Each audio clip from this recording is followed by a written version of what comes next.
tierra Guanches, bendita desde aquel día en que el sol besó mi frente y aprendí a cantar folía. Maybe it was here, on this beach, that the first Spanish seafarers went ashore. They had, from a long distance away, seen big volcanic islands reaching for the sky. And as they came closer, they saw a green island with beautiful beaches. Nowadays, Gran Canaria as a holiday resort might be considered as somewhat aged and worn, of faded beauty, and as having a predictable reputation. The island is no longer top news as a sun and fun resort, because several million tourists come here every year and have done so for more than 50 years. The tourist flow began as early as Christmas 1957, when Transair, a Swedish airline company, as the first charter flight landed here with all its 54 seats filled to the brim with eager holiday pioneers, longing for the warmth of the sun. Suntan oil, sangria, and perhaps, scheduled even this early, a pork barbecue. And it wasn't just the beginning of the Canary Islands as a tourist destination. It was also the start of a completely new industry, mass tourism. But the first visitors from Europe did not come from Sweden, and it was not 1957 either.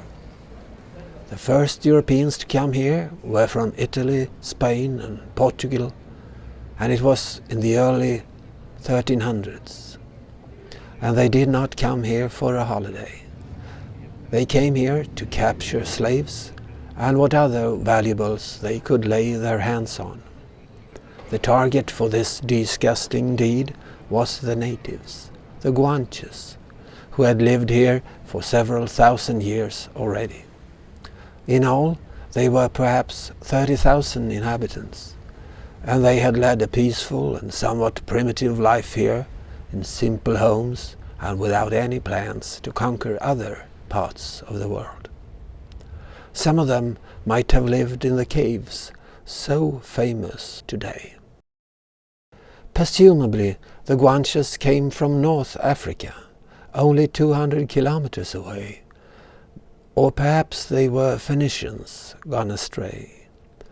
The slave trade and the raids went on for almost 200 years, so Europeans became very disreputable. But the age of the Guanches was coming to an end.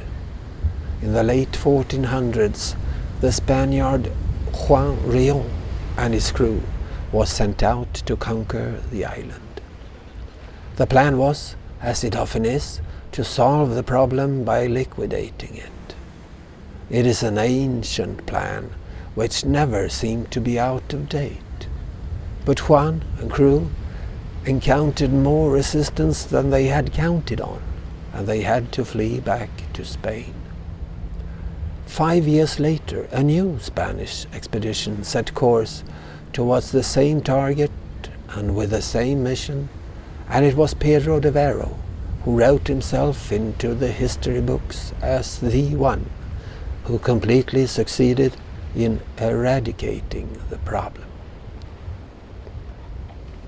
So it might be a reasonable thought that Gran Canaria is an aged and questionable choice for a holiday, where there are so many new holiday destinations to choose from.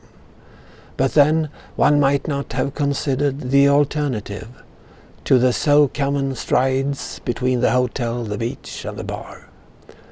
One can be deceived because here you don't just find the fabulous beaches you take for granted, the inexpensive bars and the pleasant nightlife. Here, only a few kilometers inland from the tourist paths, you find a fantastic countryside created by nature, by volcanoes and erosion. The breathtaking scenery can be explored by scooter, motorcycle, bus, or even by a race car. If you choose the rural buses used by the local people, you embrace the Canarian atmosphere and you can experience a glimpse of the real life here. It is both pleasant and inexpensive, and you can go almost anywhere. Just hop off the local bus when you reach one of the many scenic places, villages, little harbours, etc., and then continue onwards with the next bus. The views are always, in any case, mostly magnificent. Perhaps it was to these central mountains that the last Guanches fled when they tried to escape their fatal destiny. In a village up in the mountains or one down in the deep valley, you can stop and rest for a while, have something to eat and drink a well-deserved cool drink and rest your mind a bit. It's so peaceful here. The rhythm is slower, everything seems to be going at half speed. Mañana, tomorrow, doesn't necessarily mean the next day, more likely just another day, any upcoming day at all, sometime in the future. An adventure in itself is to watch how the bus driver, during the bus ride, with experience handles the bus on two narrow roads around two tight curves next to two vast cliffs. Up here, the air is fresher, the temperature lower, the nature more untouched. One wonders, why do all the tourists insist of staying in the heat and the alarm of the tourist areas and in the city center? Day after day they remain there. Don't they know that up here there is a total different world, so close yet so unknown to so many? Inland, around the steep mountains, you can experience an European version of Gran Canyon, but here the colors are green and blue. In the central parts of the island one can spend a completely different holiday, but you will return physically exhausted, more slender and with aching muscles. If the path doesn't take you unforgivingly uphill, it's steep downhill, and it's a struggle either way.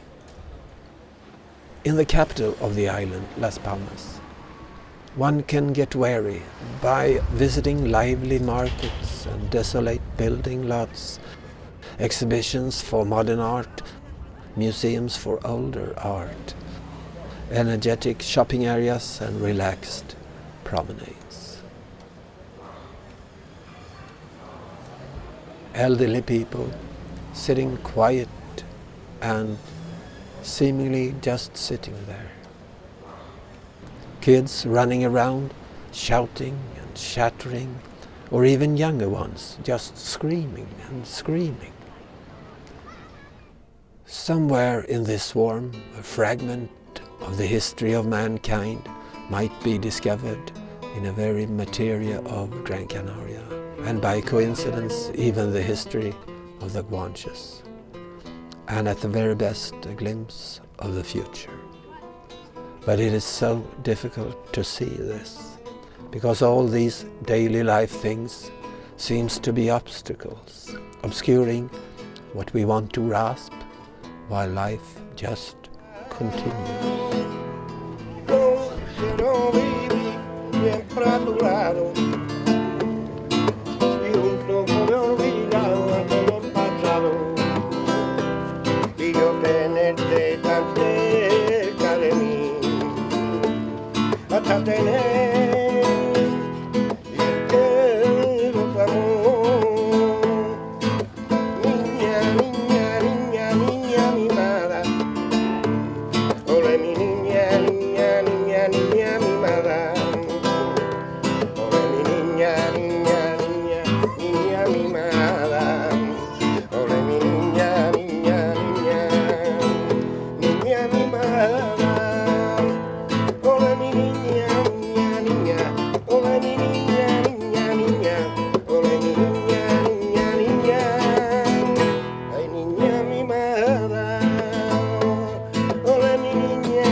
niña, pobre niña, niña, niña, ay niña mimada.